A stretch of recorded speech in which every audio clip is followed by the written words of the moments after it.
Welcome to True Crime L.A. Fact and Fiction. In True Crime L.A., students explored Los Angeles and studied some of the infamous crimes that have occurred in the city, like the Manson family murders, the Night Stalker, and the Black Dahlia. Students talked about the psychology of killers, the role that the media plays, and how they get caught and tried in court. On day one, we hiked at Spawn Ranch, where the Manson family lived. We tried to look for the cave where they took a creepy group photo so we could recreate it.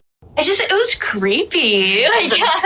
We were just in an area where weird things went down, and we're just there years later. It's like, oh wow, I can't imagine what happened here.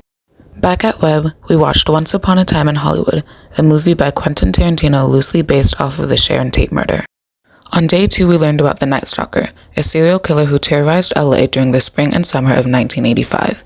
We watched a Netflix documentary about him and drove around to some of the homes of his victims. The victim pool was basically anyone and everyone, and it was so close to here, Diamond Bar and stuff, and it just felt really real and around us. That day, we also heard from crime writers Ivy Pachota and Ted Goldberg, as well as Judge Mark Young. That evening, we went to an escape room.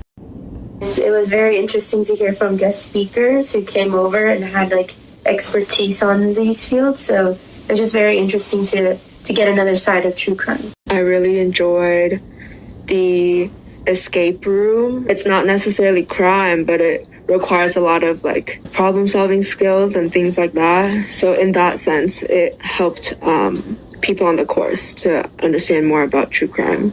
On the final day, we had a presentation by Detective Michael Alchayaga from the LAPD, and students created and presented their final projects.